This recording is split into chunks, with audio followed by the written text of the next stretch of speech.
But anyway, so for people that don't know, so Vlad is from Latvia, has been living in Latvia for 8 years, right? And Yes, correct. and has been now received I don't know what you'd say from the government, saying that Vlad was going to be deported, and it's something based on the fact that you're a Russian citizen, but also other stuff surrounding it, and it's to do with your extreme left-wing activism, and there were no laws cited or anything like that.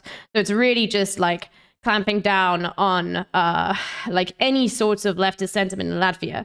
Obviously, Latvia's got a big history with this, and you can go sort of into it, and we'll go through that. But that's sort of what this is about, and what we're going to talk about today. Because, I think a lot of people in the chat probably have heard about Latvia once, and then never heard about anything to do with it past that, Anyway, so, and then for everybody else, I'm sure in my chat, you know who Yugopnik is. I don't know if in Yugopnik's chat, you know who I am. I'm littlebear36. And that's Yugopnik, and this is Vlad. So everybody immediately go follow. I think most at this point know, but yeah, Little Bear, dear friend of the show, please everyone go check Little Bear out. Okay, all right. So I guess we will just let Vlad take it away with what's happening with you, the whole process behind it, and then we'll interject. And once again, I don't know if you've had a convo like this, but it's very relaxed. So, don't Great. You can swear, that's fine. Okay. So yeah, I think maybe I can start by saying what's going on immediately, and then give some kind of background to who am I and so forth. So basically, I'm one of the organizers behind the small group of activists in Latvia. For the record, in Latvia, it's very empty regarding the leftist movements. There are no leftist bars, there are no leftist spaces, no explicitly leftist collectives.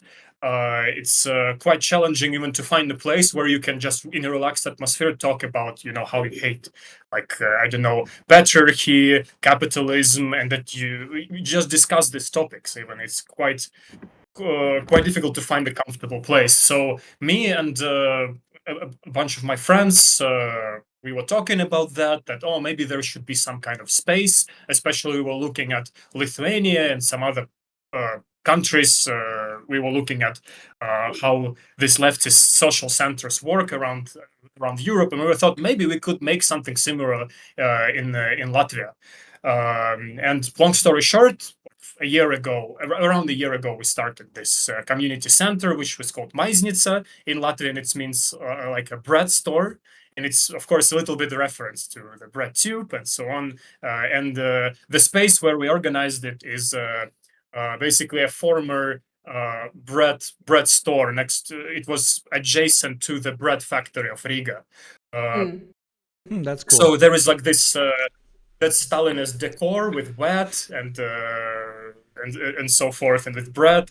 So yes, and basically through the year we were trying to organize the left-wing events, films, discussions. We were trying to create this third space where people can just go and drink coffee for free or just to chat for free.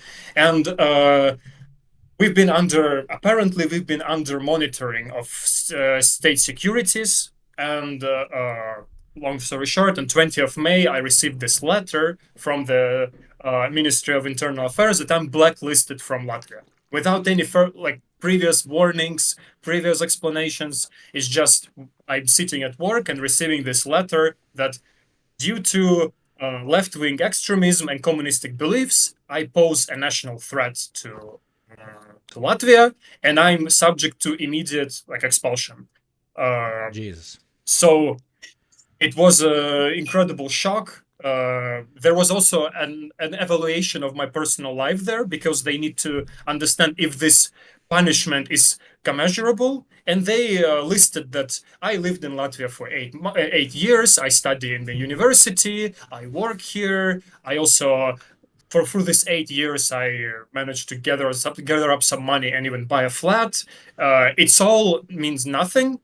And it's basically the benefit of me being out of Latvia is more than protecting my private life, because I'm so dangerous.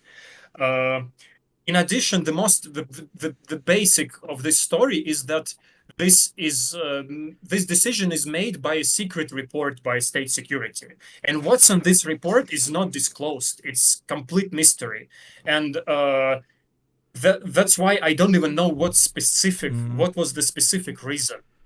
But this is where the story gets a bit more crazy because, well, I have to leave Latvia on 20th of May.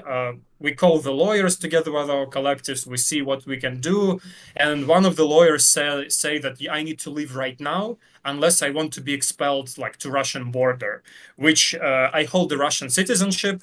And it means that if I would go to Russia, there is a chance that, like, because we openly support Ukraine, because we also work with Ukrainian refugees in Latvia, I would probably go to jail in Russia, like, or something similar. That's why I just pack my stuff really, really fast, and 2 hours I'm traveling to Vilnius in Lithuania, where I stay at some of our comrades who organize in Lithuania. We were preparing the appeal for the court. We were building up our case. We were trying to basically respond to this accusation by building a full-on report of everything that I have done, which was remotely left-wing, like relatable in Latvia. Okay, so for example, what were those things? Those security threats to the state of Latvia that you supposedly have done? What were the things in leftism that you engaged in? Handing out coffee for people? Is that like the extent? Yes and no. So basically, it would kind of go a bit into my background, but in 2 words, I started with actually with coffee, because in Latvia, among all the leftist collectives which we were looking for, we were thinking maybe we shouldn't build something, we should join somebody, and we found this little Zapatista coffee store. Basically, 2 quite older anarchists were selling this coffee. We were trying to organize film nights with them. We were showing some films about some classics, for example, The Take by Naomi Klein. We were showing some South Korean trade union films. We were showing some documentaries, organizing discussions around them. And then we also organized a festival in Riga, which is called Riga Anarchist Bookfair. And we were thinking that, okay, maybe if we call ourselves, if we kind of take the identity of anarchist, it would be a bit easier, because in Latvia, if you just say the word socialism, that's it.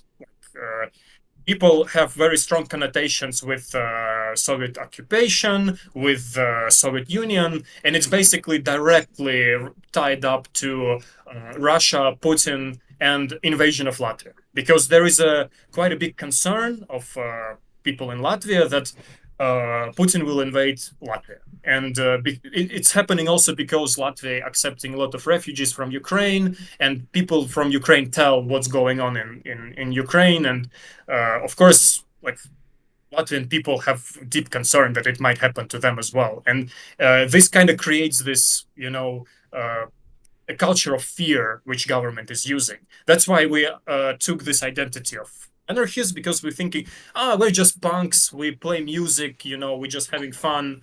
And we organized this also the festival, where we invited like comrades from Italy, from Lithuania, to sell books, to organize lectures about also Palestine and so forth. Yes, and in addition to that, our collective is the one who is organizing pro-Palestine in Latvia, and actually that's how we grew significantly. Like, that's how our movement started to a new level. Since after October 7th, many of us were starting to investigate a bit more about Palestine, about history of Palestine, and the last straw was that we saw a huge pro-Israeli protest in Riga, where people were just like going around the city with Israeli flags, and it was like unapologetically one way, like it was only Israel's Western civilization and so on.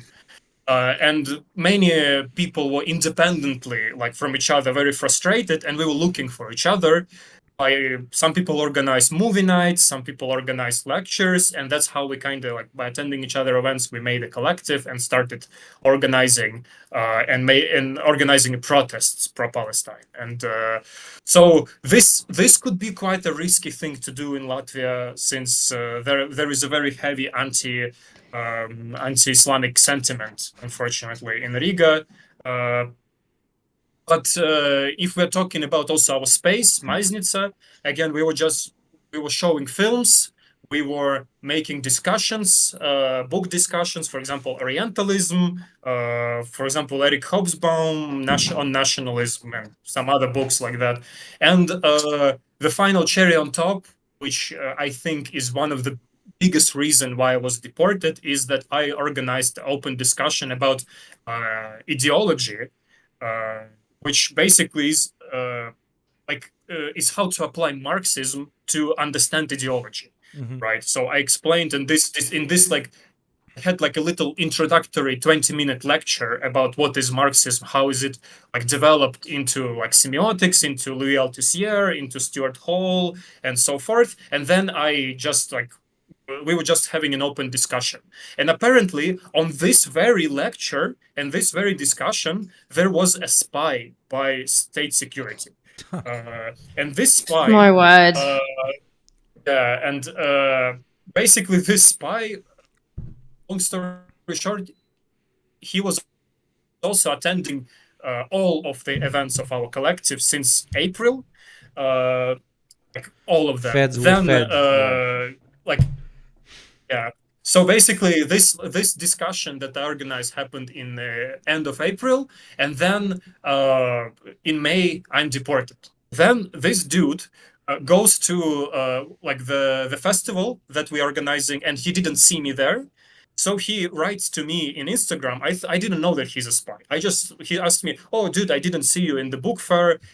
Was it you who was deported?" Because at the time, my comrades started to already raise money for lawyers, and they just said that somebody was deported. Please donate. And he wrote to me. I said, "Of course, yes, it was me."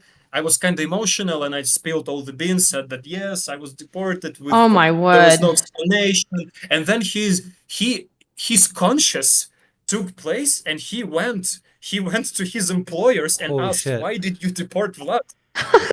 Why did you deport him?" And they said, like it's a secret, we cannot tell you. And then they said, "Oh, he's actually Russian, no, blah blah blah," just like common gaslighting. And then this dude goes to Facebook and writes a whole like 3 or 5 pages post about like confession, like that he worked with proofs, with like screenshots, how security services contact him. And he said that he has mental problems.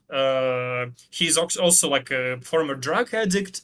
And he was basically kind of being like manipulated into working there a little bit, because they were promising him that, you will be watching for like dangerous criminals, you will be looking for like corruption scandals, it will and be like journalists, doing your like duty. things like that.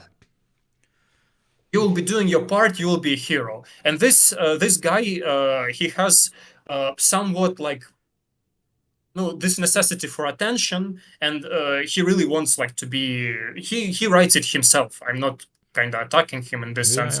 And he takes the bait. He goes and for spying for me, he received 300 euros per month. And also a bicycle. They gifted him a bicycle, which I like. Fucking I appreciate. Yeah. And then basically, this dude spills all these beans, and he basically says, "I don't care. I'm ready to go to jail tomorrow because I don't understand why should I spy for just like peaceful people showing some, I don't know, like academic lectures." Because the funny part that this lecture that I gave it at my university where I study in Riga, in Latvian University. And I had a subject of semiotics, and I prepared a lecture on Marxist semiotics. And I received a 9 out of 10, like it was like brilliant presentation. And I thought, okay, maybe if it's such a good, valuable lecture, I can tell it publicly. And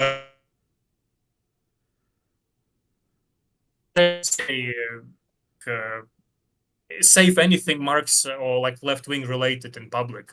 So later on, of course, this dude is not like suspended by state security. Everything is fine. Like they just ignore him. Nothing happened. A lot of people don't trust him. They think that he's he doesn't have a good reputation. So people think that he's like making shit up.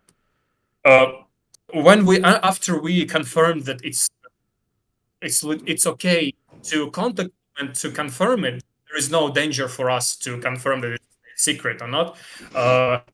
Confirmed it and went public, and media. We gathered some media attention around it, and of course, yeah, he also gained his like 15 minutes of fame. He was invited to television and so on and so forth. But yeah, apparently this is. But did that lead to anything when it comes to your status?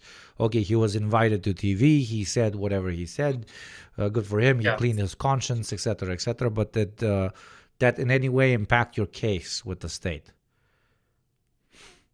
Yeah. So my case is still going because we had a court, right? We had a court last Tuesday, and we presented also the evidence. We also presented the full Facebook post. We presented all of the possible among the events that I organized. I also explained in detail what was my lecture about, what was the discussion about, and what were my intentions with that. Because obviously my intentions were not to cause any kind of harm or violence. It's just basically at this level, it's education. Because in Latvia, it's the common sense is that anything left wing is bad, is a harm for society. And at our point, there is no it's any kind of direct action or protesting of this kind is very difficult to do. Like we only thing that we can do is to basically educate people and to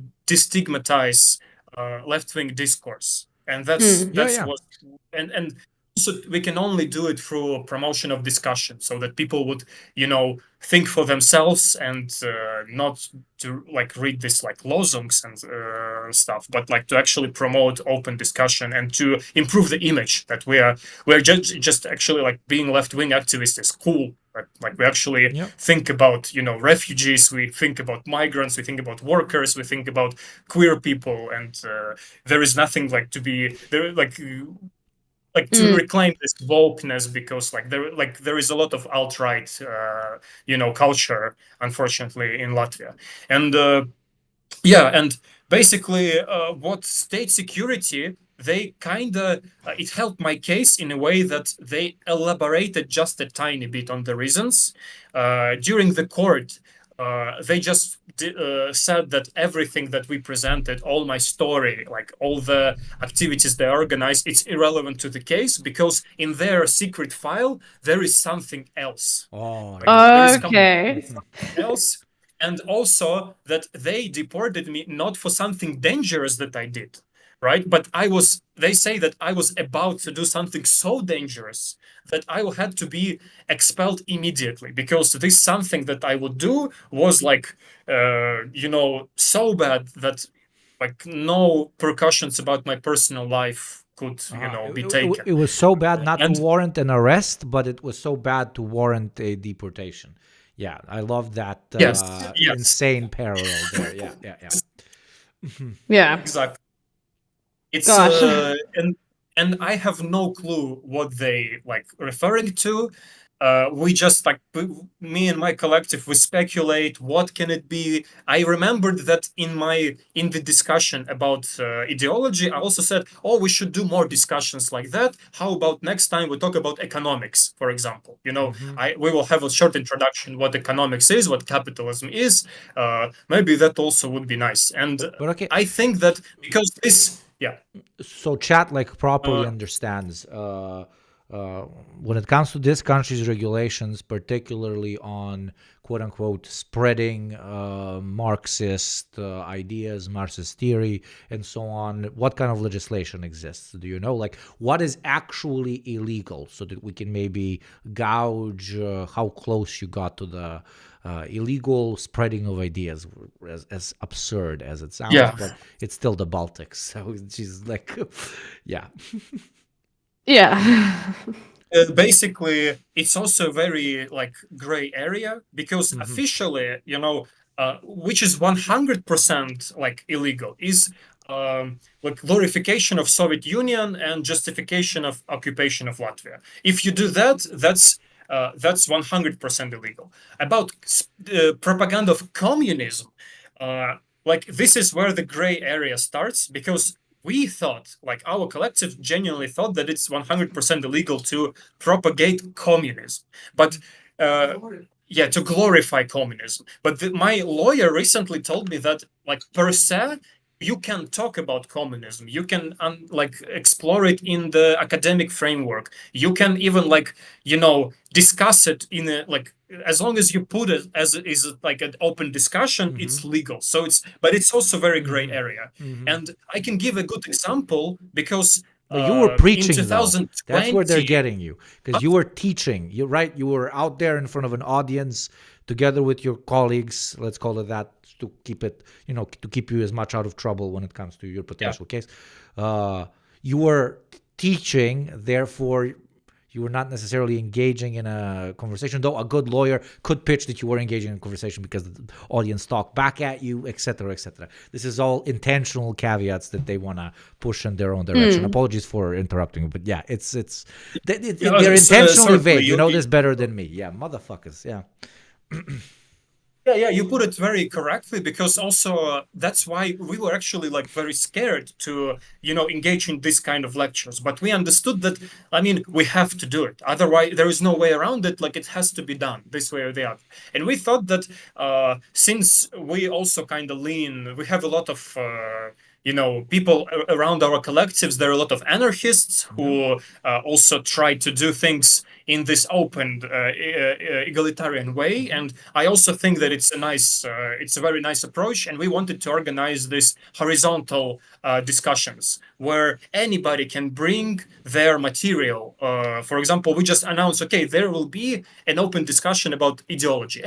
You can bring, you know, completely alt-right or right-wing, you know, perspective to this question, no problem. But because it was the very first event, I kind of like tried to lead the way to show how like the format could work. So I brought my kind of little talk. And then later on, I encouraged everybody, okay, you can like now argue with me, you can bring your perspective, you can like start the discussion. So it was very non-intrusive. Like our goal was to make it non-intrusive in this way. But of course, I was kind of, for the first 20 minutes, it was more of a lecture because I was giving information to people and it was kind of educational. Interesting fact that in my like talk, I was also criticizing some of the limits of orthodox Marxism. I was saying that this basically the classical models were expanded further, you know, like there is a lot of new interesting theories, but this dude who attended the discussion, he occasionally published his message, what he wrote about this specific discussion, and he said that yes, I was glorifying communism, I was glorifying Marxism, that I was calling for, you know, abolition of capitalism. No, yeah, of course, this dude wasn't listening to the lecture like too closely, I think. Yeah, but it was a bit crazy, and we had mixed feelings from, you know, communicating with this guy, even though I'm still grateful that he basically became a whistleblower at the end of the day. But still, I can give another example which would like give a better perspective on legislation in Latvia, because before the war in Ukraine started, it was much more relaxed. because we even had an official, registered Marxist organization. It was a Marxist circle, which was called Workers' Front of Latvia. It was basically a very classical Marxist-Leninist, like orthodox, pro-Soviet Union collectives who did this like educationals for open public, and these people basically, they were kind of okay under spreading Marxism. They didn't spread communism, and they were not accused of that. They were just like labeled themselves as Marxist organization, and they were getting away with that. It was okay. But there was, after the war started, there was in Riga we had this huge monument dedicated to liberators of Riga. It basically was a Soviet monument. Anti-fascist Soviet monument. And in local Latvian discourse, it was a symbol of occupation and consecutively a symbol of Russia, of Russian occupation. That's why, as a symbolic gesture, Latvian government decided to demolish this this monument. It was a big hassle also because 40% of about 40% of Latvia are ethnically Russian people, and 50% of Riga speaks Russian. That's why for a lot of local Russian people who are not they're not from Russia, they're just ethnically Latvian citizens. They're just they just speak Russian. They were born speaking Russian. They felt that it's kind of their symbol and it's an attack on them, and it's a very big rupture in the society because of that. And what this Marxist circle did, they wrote an appeal to United Nations, because this monument was protected by United Nations. And United Nations replied to them that actually, yes, this monument is protected. Latvia, please restore it. And what Latvia did, they said, you guys are banned. That's it. Yeah. You guys so they immediately banned the organization that contacted the UN to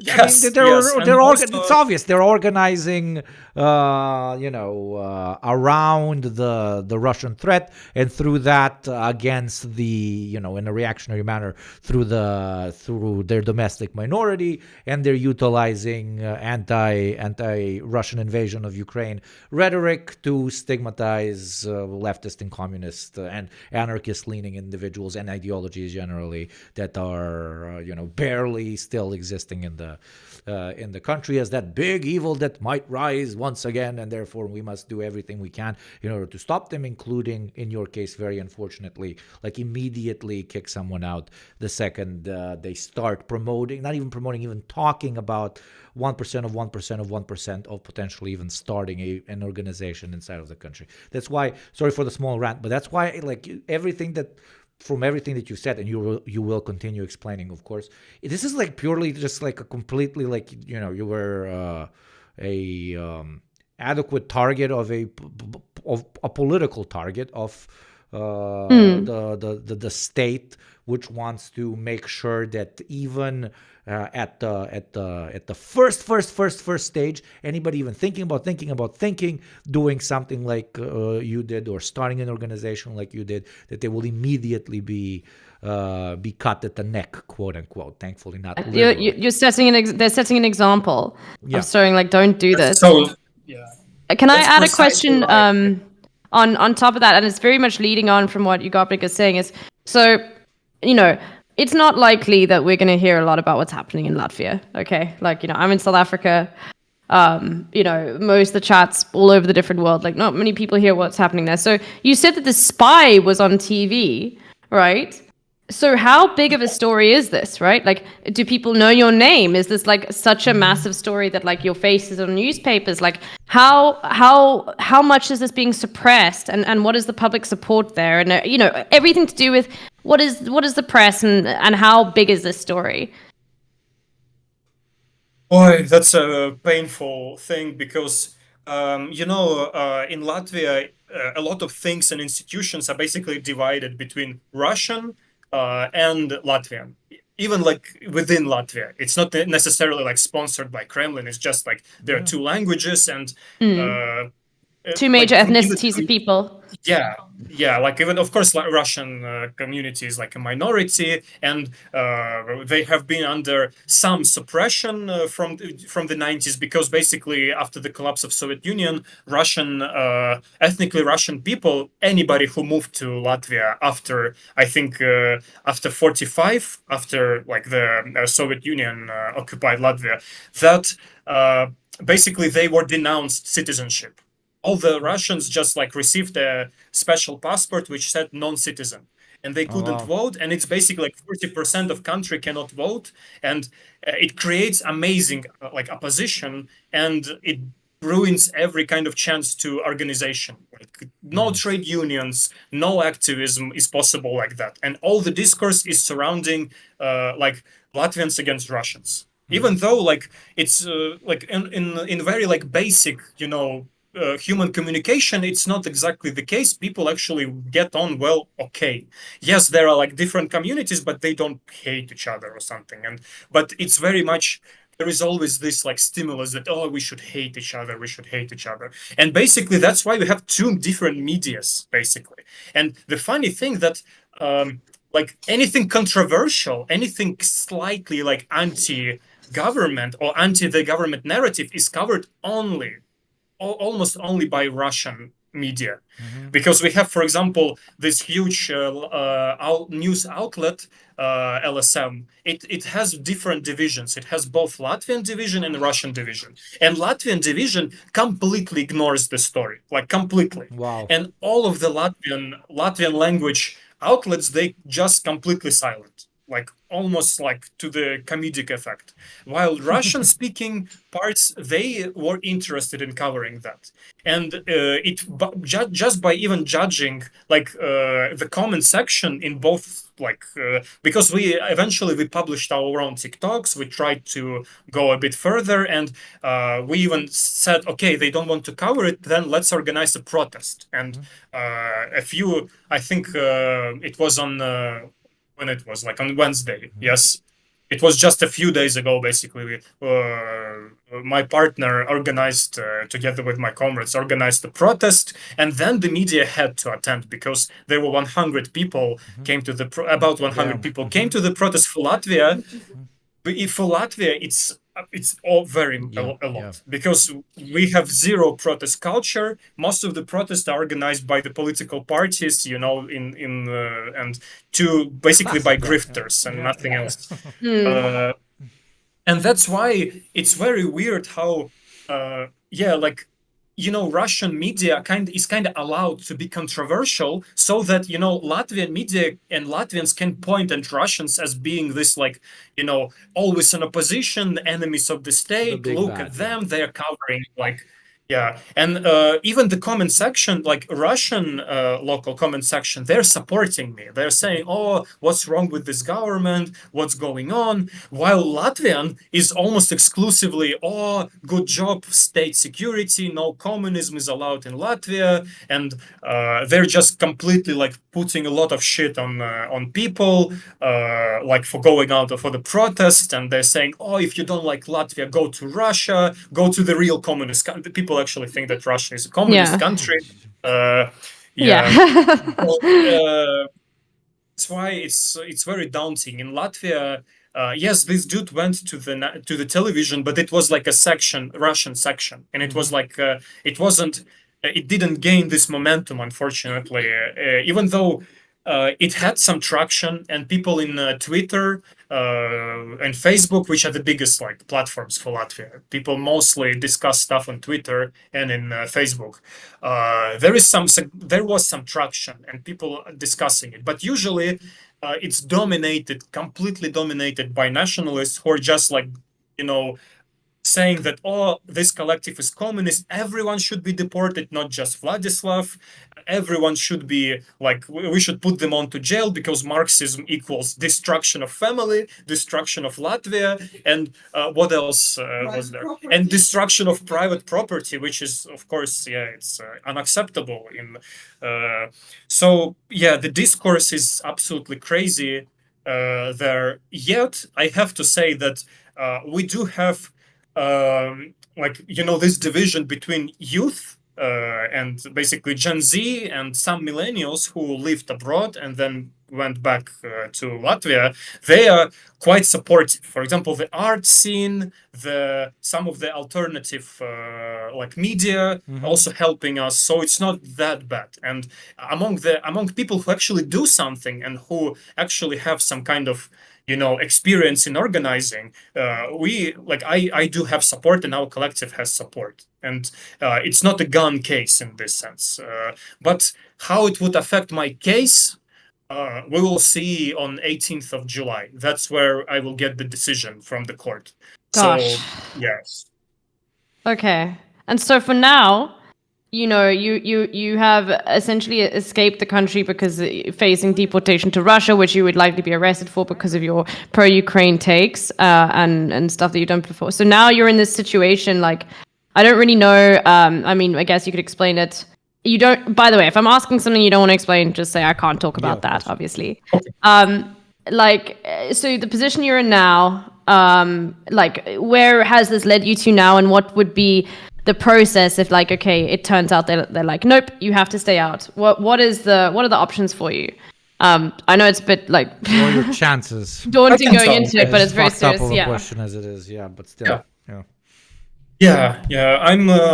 I'm very lucky because I also at some point in life I also considered moving to the Netherlands to study, and that's why I applied for Dutch residence permit, and I now at least I have Dutch residence permit and now reside in Netherlands, where I can stay legally without any trouble. Quick question, because I'm in a relatively similar. Quick question, because I'm relatively similar to you. I have a permanent residency card from the country that I live in, which is not the country where I'm directly from, and I know that it is pretty difficult to kick someone out or remove a permanent residency card unless, I don't know, they shot a motherfucker. Even if you break, like, I don't know, I robbed the grandma, they will put me in jail, but they will not take away my permanent residency. I will exit jail and continue, living a regular life. So your unless, again, as Little Bear said, unless you can't share. So your permanent residency thing is with, you said Denmark, or what did you say? Netherlands. No, my permanent residency with Latvia. My permanent one is with Latvia, and because it's like in EU, they have this program where if you have permanent residency with one country, you can obtain like an extra one of some other country. And but you will not be entitled for benefits. It won't be like permanent. You will just be able to live and work there. And that's why, like, I obtained like a Dutch one just in case. I didn't know. Maybe I felt something coming. I don't know. And also, I applied. I got myself an Armenian.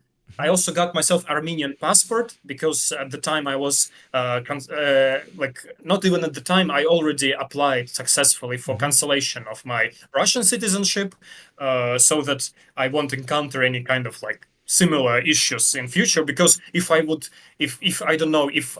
ever want to go back to Russia, I can go there with Armenian passport, or I can, go there. Restoring Russian passport is much easier than it's quite easy. So I have friends that have done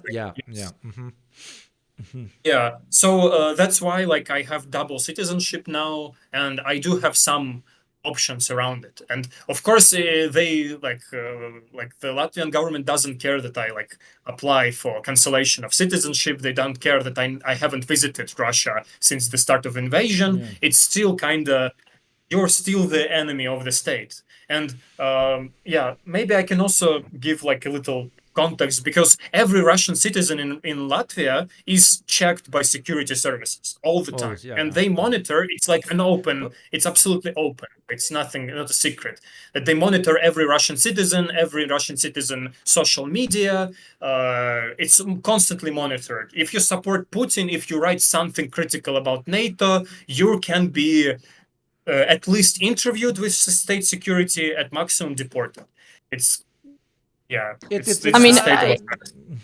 absolutely. You know what it sounds like to me? And I'm not saying you're saying this, I'm saying this. I mean, as a South African, you can imagine exactly what this seems like to me. Okay, it straight up is just an apartheid structure, essentially, except there is, except there is not that stringent separation of people, I guess, on the streets. But in every single other aspect, it seems very similar.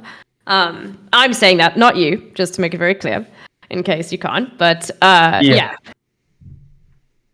But yeah, I think we had some. Actually, we had some like people also comparing this, comparing it with when we started basically organizing around Palestine. Some comrades also like what in the discussion mentioned that it like this the situation in Gaza and West Bank is familiar to me because I went through the 90s as a Russian in Latvia, so I kind of empathize with them.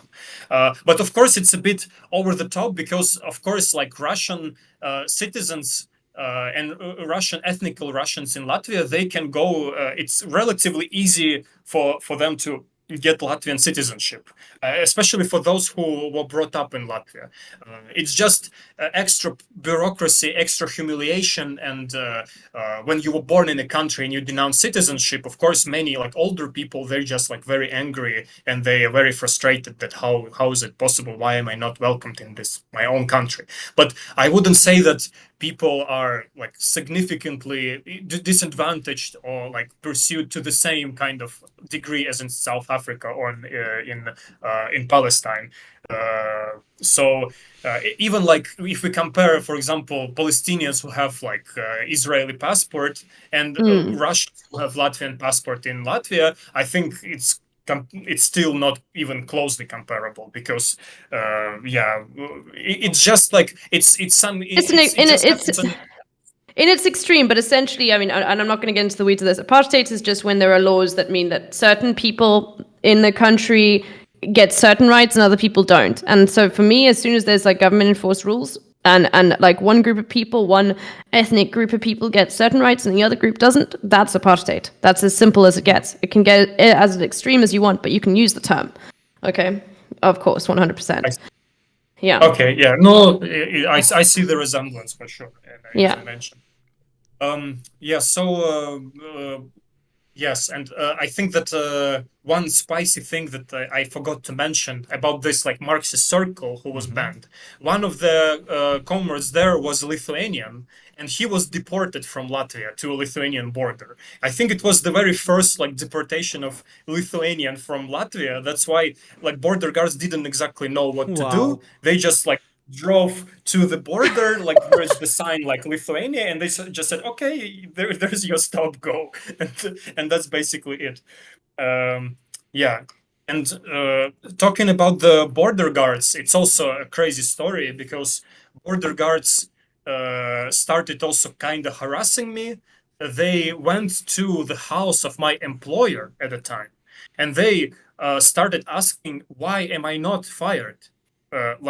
Instantly, the same kind of week that I went away by my own like will, like trying to cooperate and say that it is just misunderstanding, I will appeal.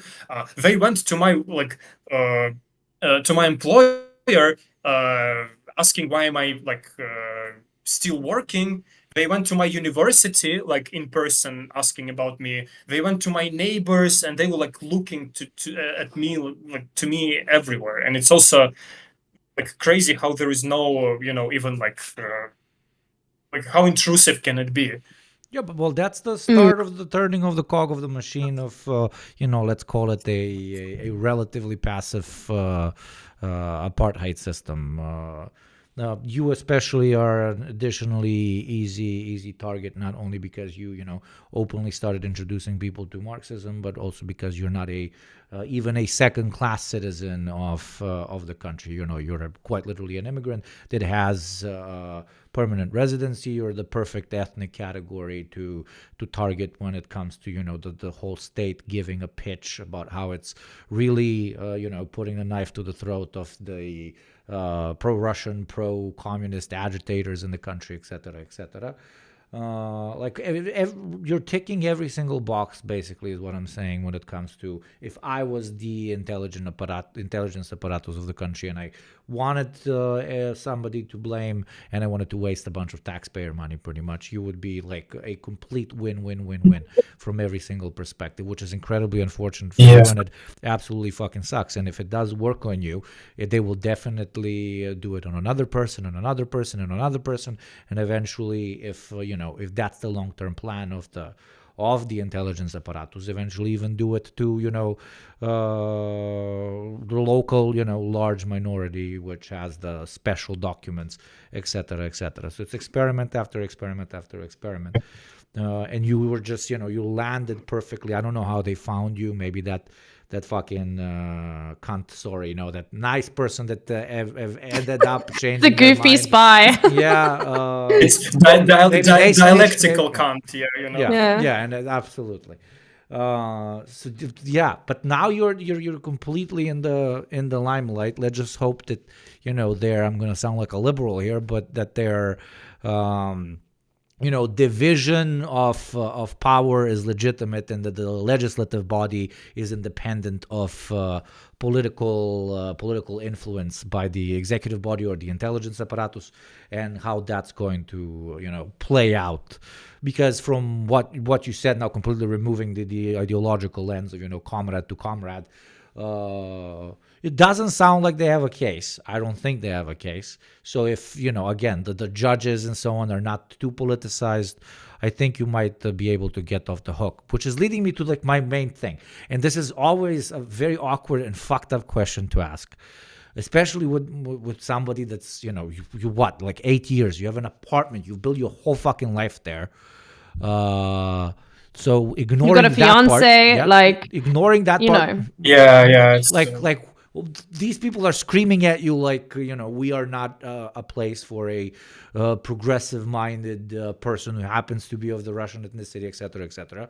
What, except for obviously the massive material fucking problem of you having built your life, having a career, having an apartment, having a lovely partner, obviously, like doesn't it scream inside of your soul to just say, okay, you know what, fuck off, eat my ass, and fucking leave? I don't know. Yeah, I would really love to say that, but I also feel that it's like a field of struggle, and it's very important because it's not just me. There are a lot of recently over this year. Like before us, it was easy to live in this illusion that there is this, that we live in a democracy. There is this, as you mentioned, liberal notion of different sets of power. I would just quickly comment on that because I just remembered that I talked with my lawyer, and there are no successful cases against state security, even if they're completely 100% incorrect. If they have zero case, never ever they even when they admit, we actually fucked up, doesn't matter. The judge will always be on their side. Even we had also, as the Palestinian movement, some of our comrades, our very first protest was banned because it was not secure, right? And they also mentioned in the reasons they mentioned, in your security of the protest, you have just 2 girls, and they said girls, what? In Latvian. What? Yes, they said you have girls.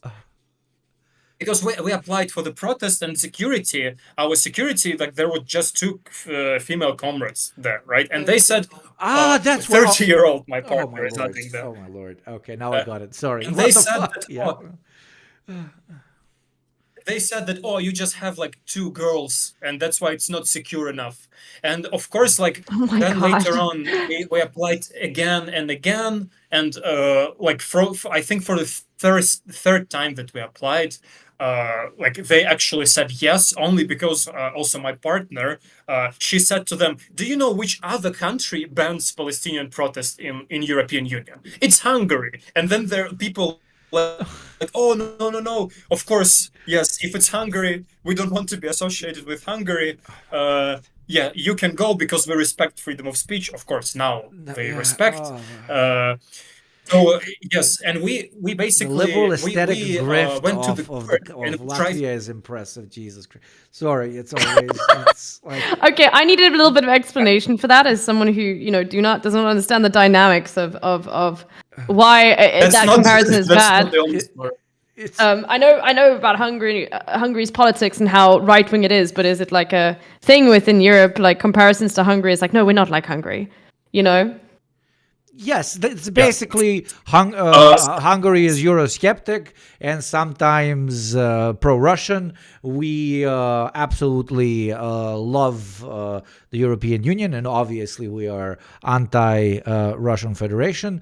But most important, like caveat there, correct me if I'm wrong, is we the European Union as a project is liberal. So from that perspective, we are European Union liberals. But when it comes to domestic policy, we are right-wingers. But from the perspective of the European Union, we are defining Hungary as right-wing. So we are not right-wing like Hungary because Hungary's right-wing is anti-EU. We are pro-EU right-wing, which is European Union liberalism. So I like to call it just aesthetic liberalism. We do, that's it's. Okay, all right. Those I see it savages now. over there in Okay. Hungary.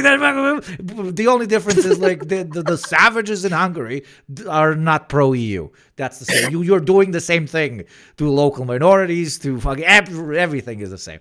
Just one likes the Moscow PP, the other one likes the Belgium PP. That's it. Like milking the different dick. Sorry for the vulgarity. Yeah. that's absolutely brilliant. Like that's how it is. It's very precise. I think that we will also use it, in future. The dick allegory, especially. I apologize. For the Americans, I guess it's just the difference between the Republican Party and the Democratic Party. They're basically the same, but it's just the aesthetic presentation. Yeah. Yeah, so basically, going further with like what else is like going on, that we also have a very strong like Zionist lobby in Latvia. There was a whole new organization created by Zionists, which is called Jew United. Like no, I mean that's you can give them at least that they tried to make a funny name. Yeah, they're trying to whitewash, pinkwash Israel. They're like organizing like this techno parties. They're like they'll only do it like almost as if they just want to use the budget that embassy is giving to them. So, but what they're doing is every pro-Palestinian protest that was organized, they just go out there, take pictures of every participant, like face, and start writing administrative cases of anti-Semitism and that we want to destroy all Jews. For example, they managed to create a precedent that from the river, no, you know what there else. Yeah. Slogan. Also, Intifada is illegal to say. Some other, but we managed to also the bloody hands, like the two palms of the bloody two palms, is illegal. It's also like symbol of anti-Semitism, and they've been writing a lot of administrative cases, and their tactic is to write administrative case, give us a warning. So luckily, we at least don't pay any fines, but so far, yes, and. But the person who receives this administrative case cannot organize a protest. So they just want to maximize people kill it off who are exposed, so that we can to kill it off. Yes, that's another thing. And sorry, I'll interrupt you just for a second to give context. To give context to chat. So they are basically, correct me if I'm wrong, they are pro-Israel because that's the status quo European Union position. If tomorrow, that's how most of the Baltic states work, at least from my foreigner perspective. If tomorrow Brussels is like, no, what the fuck, we are launching Dongfeng missiles on Tel Aviv, like all the Baltic countries are going to be like, let's fucking go. Like it's just whatever they say, we listen. So because obviously we are important NATO members, we want the guns because we are afraid of a Russian invasion. At least that's the pitch. most likely it's, capitalist induced, fucking milking as much money out of the whole spiel as possible while maintaining reactionary policy domestically by othering the minority. But what thing I said earlier. But yeah, so it's not like, Lithuanians and Latvians and Estonians have like this deep connection to the Israeli, Zionist direction. It's just because Brussels said, I like Zionism. They're like, oh, what is that? Whatever, but I like it too. Like, that's tell me if I'm wrong. It's so true. It's so true, and it's also very interesting because there were some signals from let's say Brussels that maybe we should go a little bit easier on Zionism, and that's how with this little wave there is also a little bit change also in Latvia. Like, for example, like the media starts to talk a little bit more about Palestine, and also recently, for example, they even started showing No Other Land, the film, the documentary on national streaming service. It was like a shock to us. Wow, okay, there is a significant change. There you go. And also Latvia is voting pro Palestine in the United Nations voting. So it's not all that bad. But recently, the Minister of Internal Affairs of Israel came to Riga. It was more or less not an official visit. It was unannounced. It wasn't announced prior. And two of our comrades wanted to protest it, at least to some degree, because we cannot protest it immediately. It's a big process of how to apply for a protest. You cannot protest like that. You need to warn the municipality 10 days before, and maybe they will not cancel it.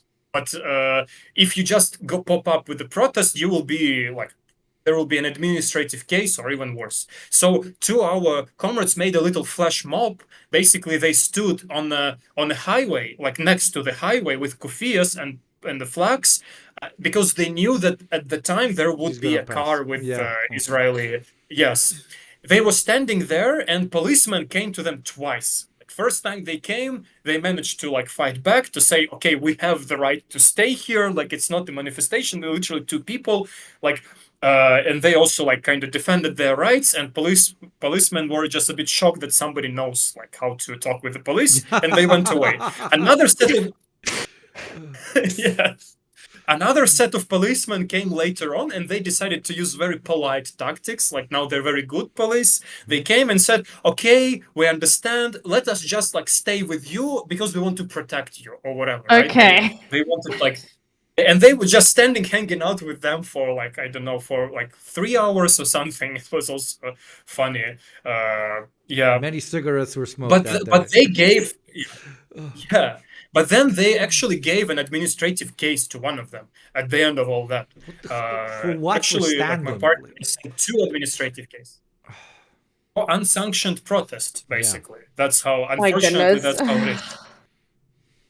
And even the most interesting thing that, Latvia is at least compared to Lithuania is in general is a bit more progressive than Latvia in terms of left-wing movement, because in the 90s the ruling party of Lithuania was Social Democrat, and even today leftist movement in Lithuania is 10 years ahead of us. They have independent trade union, they have social centers, they have even a party which is more or less independent and grassroots based, but in terms of LGBT plus issues, Lithuania is very, very conservative, and even the Pride here, you would have a lot of pro-Jesus, pro-life activists, you guys will burn in hell kind of guys, and Latvia, and also of course it's illegal to have same-sex marriage or even partnership. In Latvia, Latvia is kind of positions itself as more progressive because we have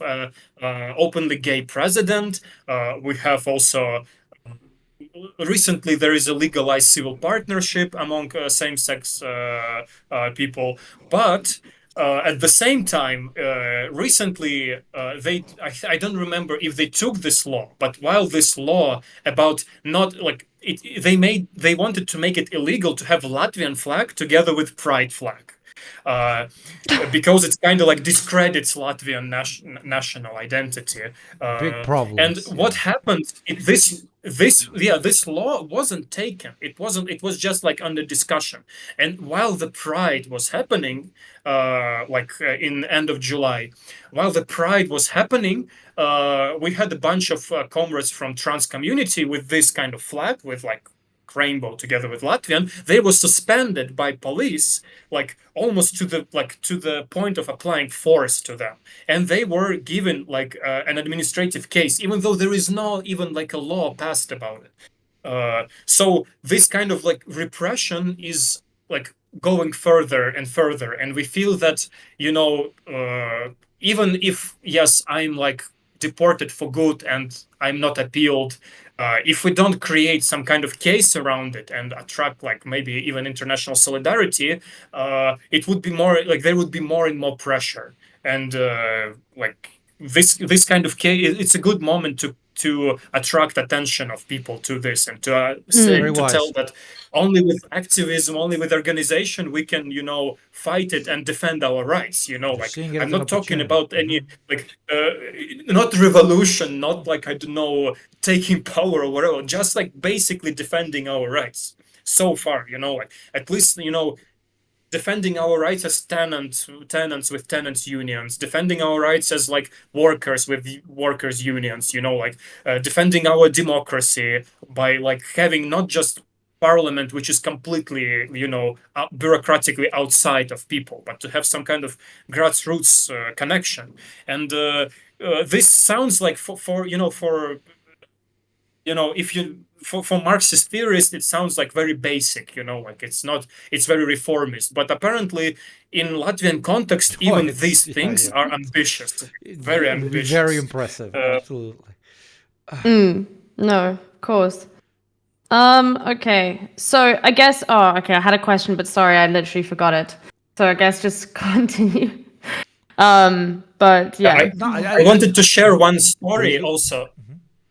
One small story, because when my case happened, I started to get a lot of like different similar stories. We had a friend who is left leaning, and he's a playwright. He's like from theater, and he staged a play. It's not Marxist, it's not leftist. It's just featured a scene where two guys in the kitchen drunk were talking about Marx. That's it. Oh my goodness. Classic. Just two guys were talking about Marx, and he was invited for interview for security services. I kid you not.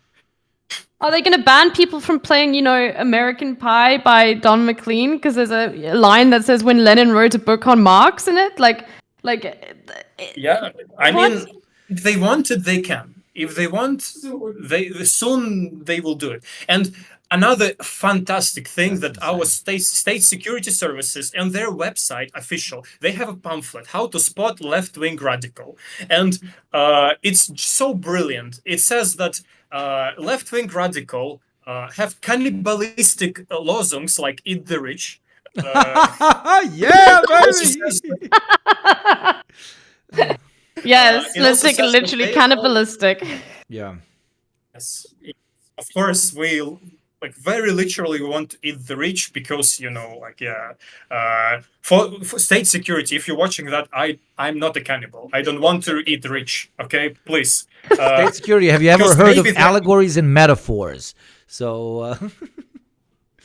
Oh God, it's too difficult. I will need another lecture for spies to go to another lecture about allegories and metaphors so that they can report to state security and explain to them. And also, being dressed in all black is a sign of being a left-wing radical. No, officer communist. Let's go. I always knew it, but now the state has proven it officially. Goth mommies are also goth communist mommies. Oh, Lord. Also, being anti-imperialist in any kind of anti-capitalist, anti-imperialist sentiment is a sign of radicalism. And what they offer is, if you spot a left-wing radical, advise them to go to a psychiatrist. Like officially, they even put the number. And recently, also, the state security created like a youth organization to prevent left-wing terrorism. It's called Prevent, I think, something like that. Yeah. And they like kind of recruit young people, I don't know, to spy on, I think to spy on everyone, officially, openly, like to prevent radicalization of society. And I have to add that we do have Nazis, we do have like boneheads, and police is very, very light on them. We had cases where their sons and daughters, or sometimes their colleagues, like, of course. Yeah.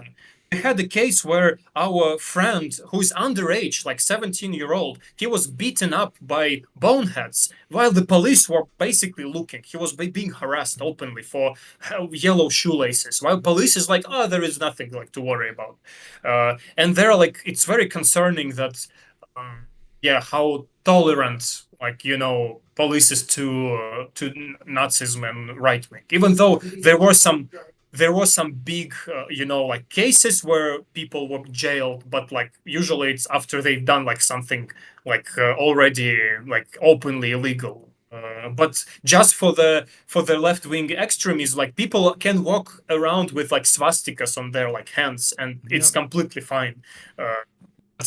Yeah, no, I mean, it's not for any kind of left-wing activist. It's not a surprise at all. But I would argue it's one of the most difficult, if not the most difficult places on planet Earth to develop any sort of left-wing pitch. It's completely ruled, like it's not even ruled by right-wing ideologues. Like right-wing ideology has been so naturalized in every nook and cranny of civic and government life that it is, the status quo. It is the natural state of being. Questioning it does not imply, you questioning some radical right-wing ideology. Questioning it implies questioning the status quo of the state and of civic life, and therefore you are immediately, a traitor, or you want to destabilize the country, or you want to, etc., etc. All labels that probably are thrown pretty commonly at you. It's. I can't think of an alternative country, I don't know, fucking Saudi Arabia or something, when it comes to pitching leftist ideas that are more fucked up than where you're at, for real. And that's why what you said, honestly, what you said is like was very important. That's why, and I really commend your bravery that you're going to utilize the publicity of this particular case to potentially bring light towards just how absolutely irrational and insane and borderline Looney Tunes it is for the state to be so aggressively cracking down on everyone that makes a play in which characters talk about Marx while being drunk in the kitchen. Characters. And leading on from that, it's crazy. Okay, I'll let you continue, Dory. I won't forget what I need to ask now, so you can continue. But sorry, I'll let you talk. I wanted also to add like about a few words about Estonia first, because in Estonia, and also why there are no left-wing kind of older people, why there is no continuation.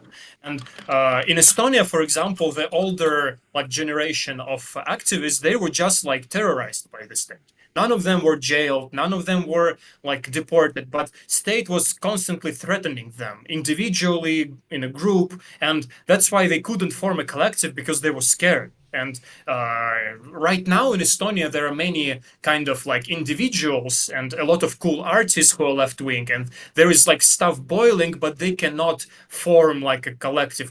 Yeah. Like there is like special cases here and there, but it's difficult to form something like that would be, a center of magnetism for everyone. While in Lithuania, it's already the case. They do have the structure, and in Latvia, we're just about like we're just starting. Like, and we are. I think this is as Yuga put. It's actually just an attack to like ruin any kind of chances of activism from the very beginning. But what I also wanted to say that in Russia, unfortunately, it's also very, very difficult to organize any left-wing kind of discourse, because maybe you have heard about Boris Kagarlitsky case, one of the biggest Russian Marxists who's been jailed in Soviet Union, then during Yeltsin, then during Putin, and now he's jailed again, even though he's filtering himself so much. He was filtering, like he was calling the war like the special military operation, and he was like very polite, and he's jailed nonetheless. And a lot of Marxist comrades are jailed in Russia and tortured. And luckily, at least in Latvia, we are not tortured and jailed, and that's something that we have to be not tortured and jailed yet. As in Simpsons, it's your worst day of your life yet. What a crazy reference. Worst day of your life so far. So far, exactly. Yeah. So I just wanted to give this shout out to Russian comrades, since we also try to build bridges also with like some of the Russian Marxists who like stand against the imperialist war and stand for peace and unity and so forth. Of course, like in Latvia, it's in an ideological level and in the level of activism. I think every country is exactly the same counter-revolutionary. It's just that some countries have strong communities who can defend themselves. Like, I don't know, like in Netherlands or in France, there are so many like left-wing communities that nobody would go after like a person who just reads a lecture. There it's called being a student. And I would be a very non-radical student if I would go to France or Italy or Greece, But there people actually stand for each other. And I remember a cool case that me and my partner went to Thessaloniki, and we went to university there just to check it out. And we saw students that like they have hammers and sickles and Palestinian flags everywhere, and they're saying that they are like barricading the university. That they're asking for BDS. They're asking for like divestment from Israel, and we're asking them, but how can you do it? Doesn't police come and beat you up? And they said, yes, of course they do, but we fight back. And then I thought, okay, because in Riga, in Latvia, of course, it would be the same thing. Police would come to beat us up, but there won't be hundreds of students, because it's just like, I don't know. That's why they're currently doing it preemptively. They don't want something like that to form. That's the whole point. That's literally the whole point. Exactly. They're not jumping. They know what they're doing. Yep. And then, leading on from this, I guess, I don't know how much our viewers or us in particular can do, but we want to do anything to like try and help you. So what would you recommend as like, the viewers here, people who are like, okay, let's try and get this story out there. Let's tell, your like liberal auntie about this. Maybe they've got a Latvian friend they can call up and be like, hey, did you hear about this? So what would you like us to share, and what would you like us to do and our viewers to do? If possible. You're asking me, right? Yes, of course. Okay.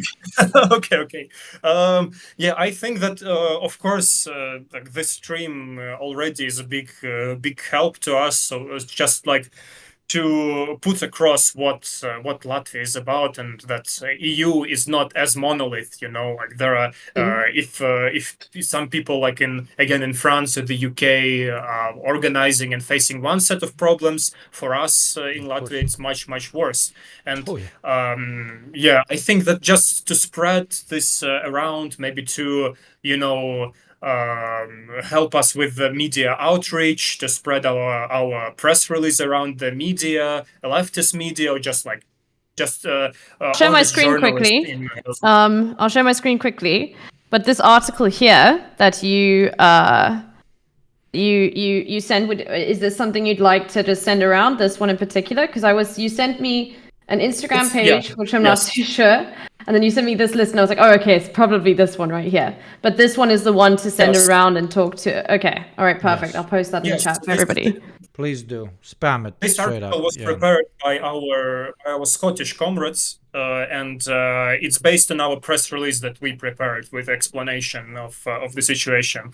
And the Instagram page is our page where we post the it's the page of our collective, basically, and we post the updates, we share the stories there, and of course, if it's possible to support us financially, it would also be very appreciated. And we have the link for Buy Me a Coffee, because we do it all like out of our own pocket, out of donations, and we try to be as non-commercial as possible. And of course, yeah, it's also quite Of tough, course. and any Give a support would also be appreciated. But yeah, beyond that, if anybody can come to Riga, to Latvia, it would also be fantastic. We could host any of the comrades, and to show Latvia, show how the movement is growing, and what like Baltic states is about. It's not actually that daunting. And this Estonia, Latvia, and Lithuania are fantastic countries and have fantastic people. It's the governments are sometimes questionable, let's say it like that, and doing human rights violations, but as is every single government, but it's just different levels of I mean, it's a completely different world for me in South Africa, obviously in the global south, and it would probably blow your mind.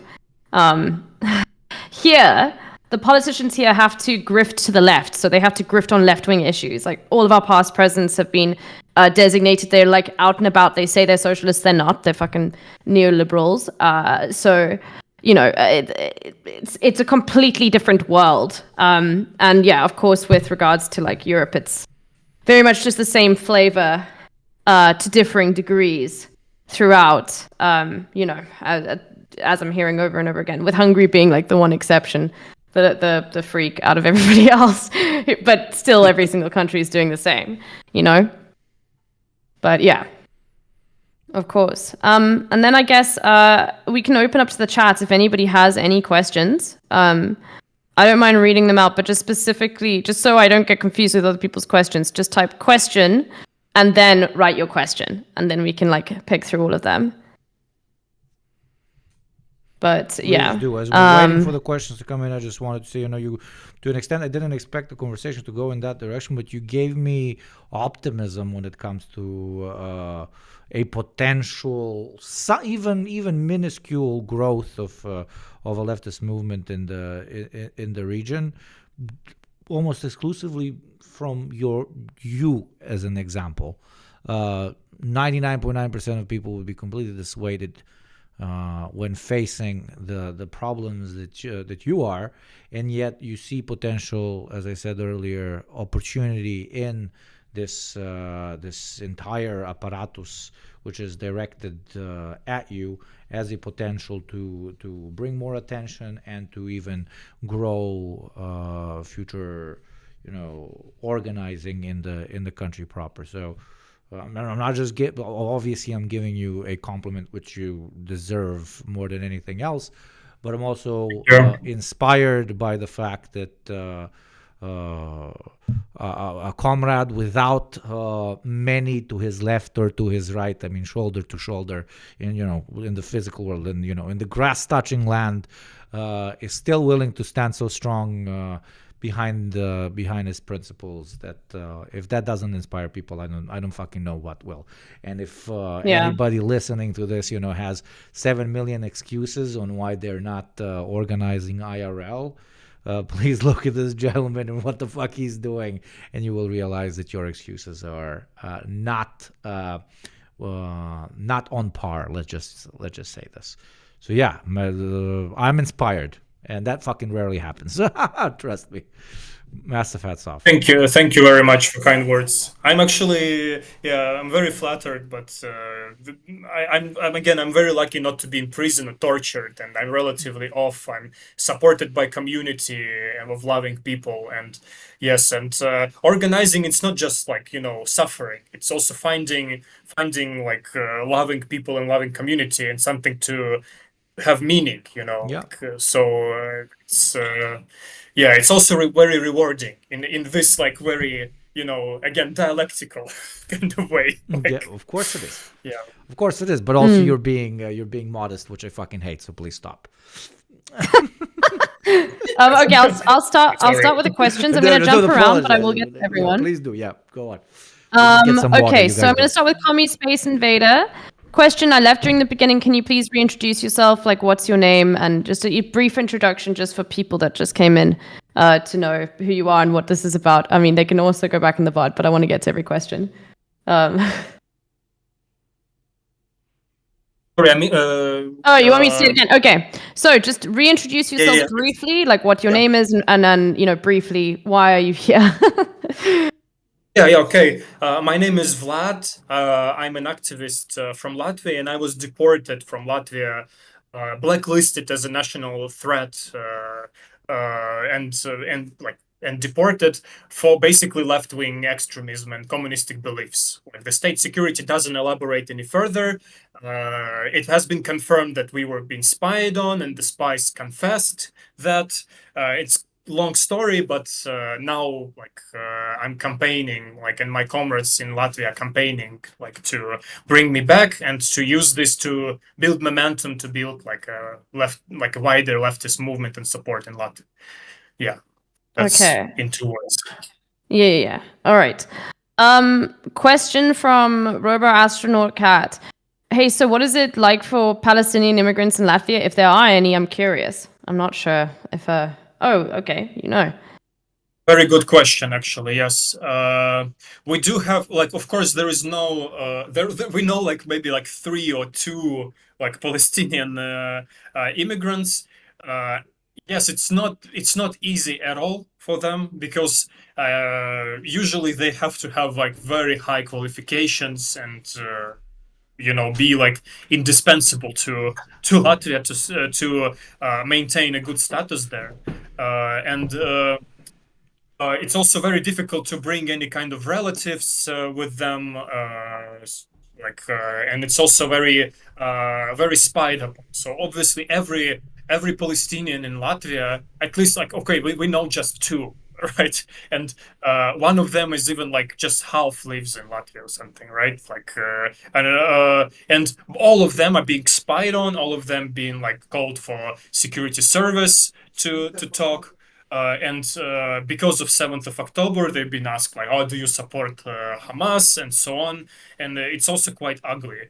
And yeah, to be honest, we don't have that big of a international community in Latvia from Middle East, and we do have some solid community of people of students and from India and from Pakistan, and local people are being very racist against them. And even a month before I was deported, I witnessed in my flat, in my house, there were reporters together with border police going around and asking everyone, have you seen the brownies? And I'm what are you talking about?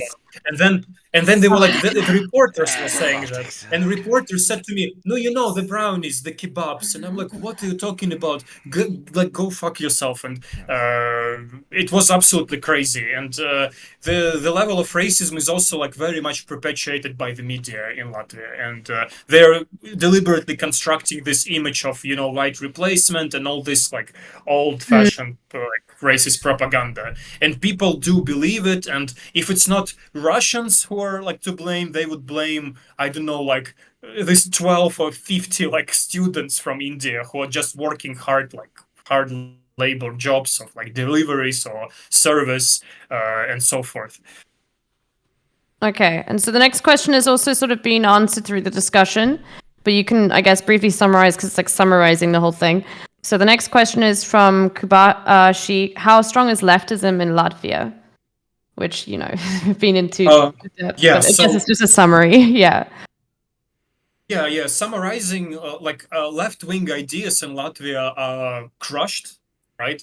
And they've been crushed consecutively. So after the collapse of Soviet Union, as in many post-Soviet countries, left-wing ideas have been very much attacked, right, and very much frowned upon by the general public. And any kind of left-wing discourse, you start talking about trade unions, you start talking about workers' rights, people will say, oh, we lived under communism, we know what it is, we don't need it anymore. And that's like a universal argument.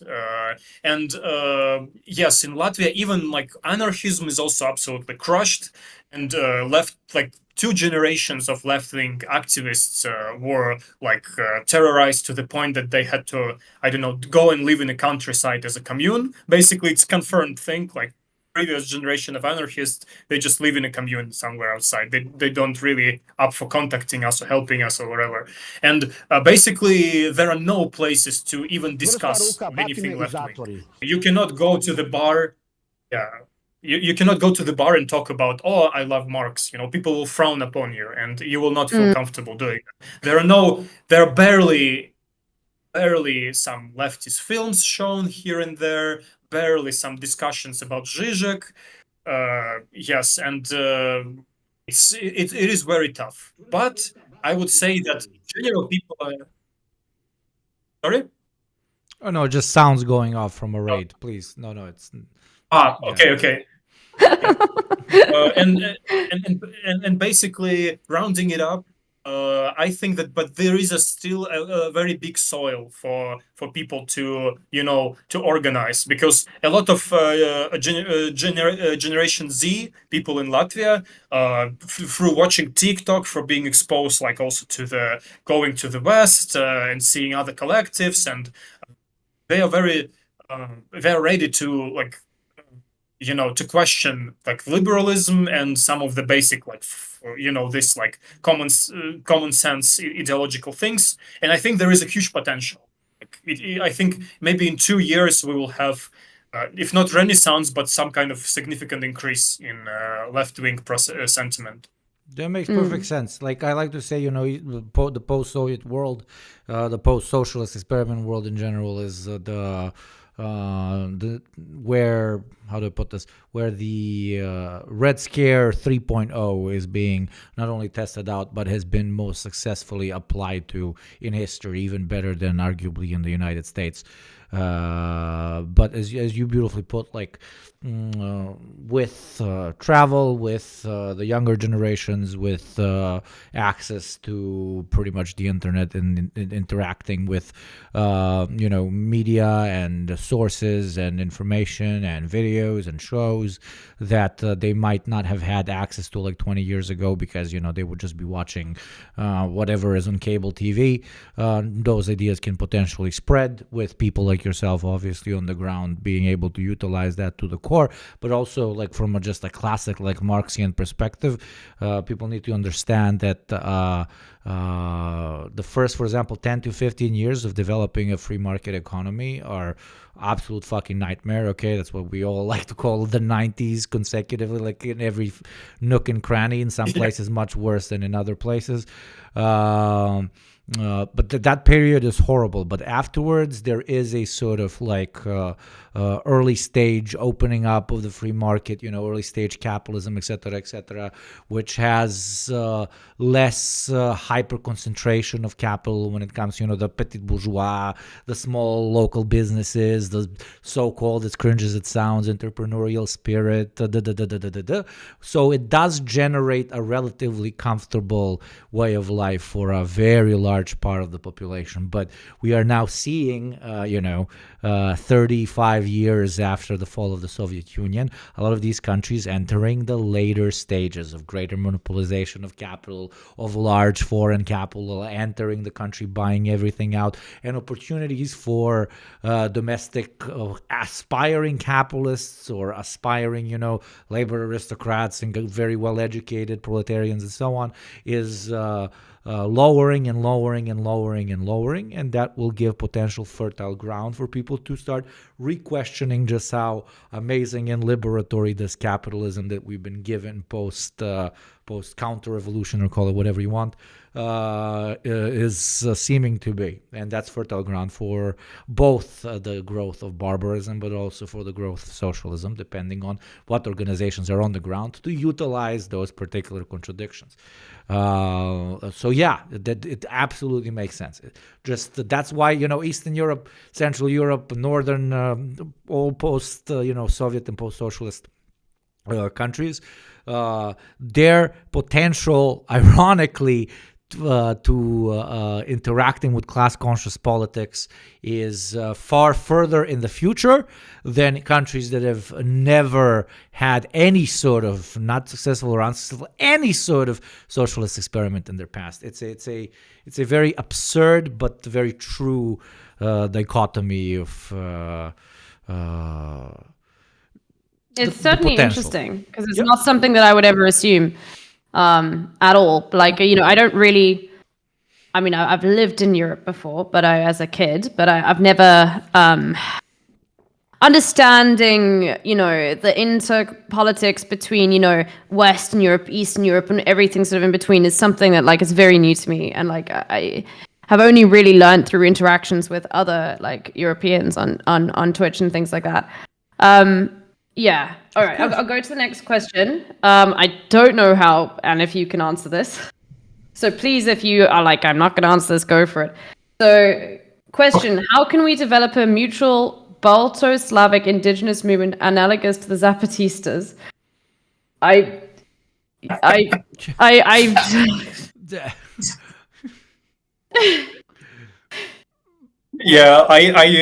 have we have our comrades who would ironically write a whole book about it and would be so happy to tell you about it. Dax, if you're watching that, this is question for you. Okay, I'm not qualified to even start answering that. All right. Maybe we will write a pamphlet, ironic pamphlet about it in Minecraft, and we'll share it. Yes. On the someday. server. Yeah. All right. Next question from Kerry Harline. Question: you talked about this automatic response that the Latvian people and the government have to scary terms like Marxism. Okay. When you advocate for leftist programs or policies, are Latvians equally scared? Is it just about these scary sounding terms? So this is, I guess, the difference of the government reaction to these terms versus the public. And I mean, specifically, I guess the question is directed to Latvians and not the Russian population.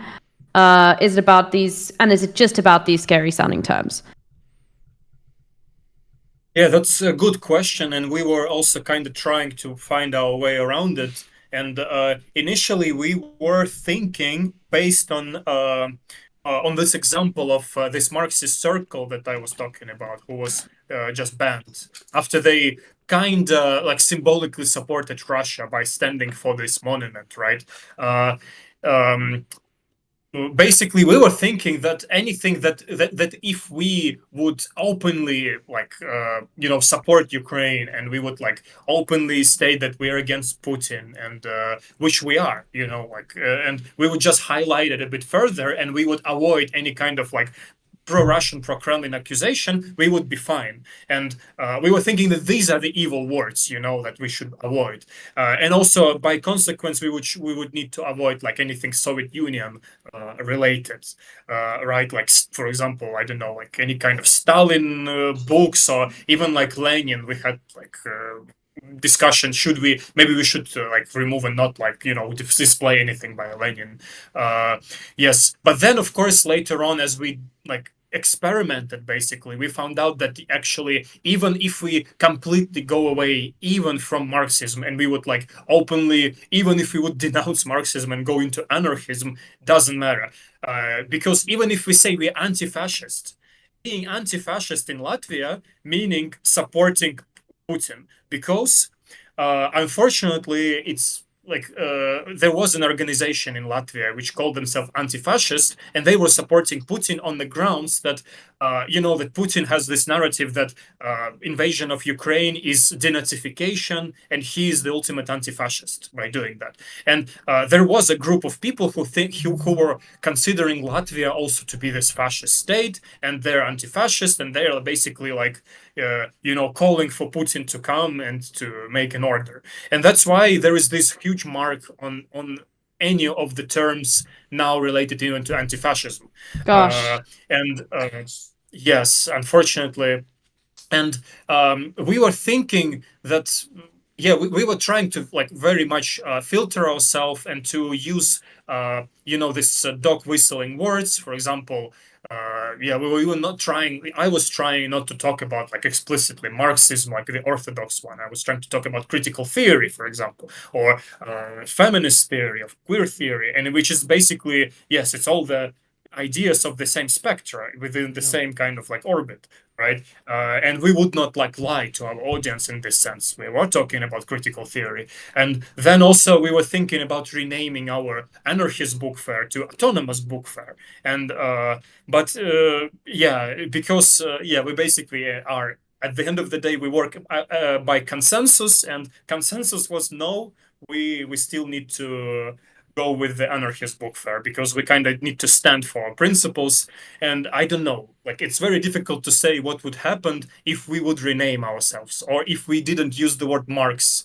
And we were joking that in my presentation I could have just had one slide where there would be a word Marxism, and that's it. That would be enough to deport me. We can only speculate here because I think they'll find any excuse. You could have called each other like hand-holding security, organization. Yeah. The second you posted, I don't know, on a Facebook group or on Instagram that you're doing a lecture or anything that is Marxism adjacent, they would have still done the same thing. Like if a taxi, okay, the unions don't exist, but if I don't know, taxi driver friendship group tomorrow ends up streaming a similar thing that you're streaming, they would still have the same experience. It's because there's a bunch of dudes in an office whose entire job is, whose full salary and potential promotion is based off of finding, identifying, and getting rid of people that are defined as, I don't know, left-wing terrorists or potential terrorists or extremists, or they can title them whatever fucking way they want. It's systemic. There's a whole apparatus that's designed in order to fuck up as many people in this category as possible. That's why your case is so important, because in if it manages to push through without if it manages to be defeated and overthrown, whatever the fucking American terminology is, thrown out, whatever, judge, overruled. Then there we go. It's a big potential first step on creating a platform for more of this sort of stuff that will not be pursued by the state as aggressively, because they'll see there's potentially consequences of doing it so lazy. They'll still continue doing it, but not as lazy as this, right? That's at least my perspective. Absolutely, yes. And I wanted to add that what Yuga mentioned, it's actually very true, and it was admitted by state security, since the journalists who made a story about me, they approached state security and they asked, like, why did you spy on Maiznica? Why did you spy on this collective? And they say, we spy on everyone. We spy on every group of people together. We spy on them because it's our duty, state security. And initially, this spy who was spying on us, he was part of Fridays for Future. He was spying on Fridays for Future. And he was attending like majority of political parties, rallies, and meetings. So they are spying. They just openly admit that they spy preventively on any kind of gathering of people. So, and they just openly said it to the media. So, and everybody in Latvia is like, majority of people in Latvia think that it's good. It's good that they spy on people because they protect us. So, I think it's any kind of dog whistles and namings. I don't think it's really the case, because like the Taxi Drivers Friends Club, I think it would also not work. Right. Or like, how this Yaroslav Gashek, the writer who made like the Schweik, the Soldier Schweik like novel, he made a party which was called at the time the Party for Moderate Progress Only Within the Law. It was like an ironic. I love that. Oh, fuck me. And it was a bunch of anarchists, but they were like trying to do situationism, in a way. And maybe we should call ourselves like that, like, and then we would just go out and we even had a joke. Maybe we should, before every meeting, we should sing the national anthem and close also with national anthem. But I don't know. But we will see. All right, I've got I've got another question from Toasty Android. Question: have you considered streaming as an avenue of spreading your story? Me personally, not really, but we have a bunch of comrades who are getting involved closely into content creation, and our collective really, like, one of our strongest ambition and goals is to launch like an independent media in Latvia, so that we would also do podcasts, streamings, and everything. We just lack physical resources for that because we barely manage as volunteers to run our community space. We barely managed to organize all the protests and music events for Palestine and etc. It's super challenging in terms of human resources. That's why our goal right now is like to gather more people, to have more volunteers, to have more resources, and then of course, as we establish like more divisions, we would be able to stream and to make some, publish some text materials and whatnot. Yeah, develop your media wing. Smart. Yeah. I will have to leave you guys, unfortunately. It was an absolute pleasure meeting you. We've got one more. We just have one more question. Okay, Do you think on, you can go stay on. for like just the last one? Last one. Yeah. So this is from a chatter who is Roma and from Bulgaria, and so what can non-Roma majority do in order to include Romani voices in politics in that area of the world? Okay, in the Baltics. Could you please repeat the question? Is it So about it's about non-Roma people. What could non-Roma people do in order to include Romani voices? So I don't know too much about the Roma population in the Baltics. I've only really learned about Bulgaria and Romania through DOOF. So I'm not entirely sure, but yeah.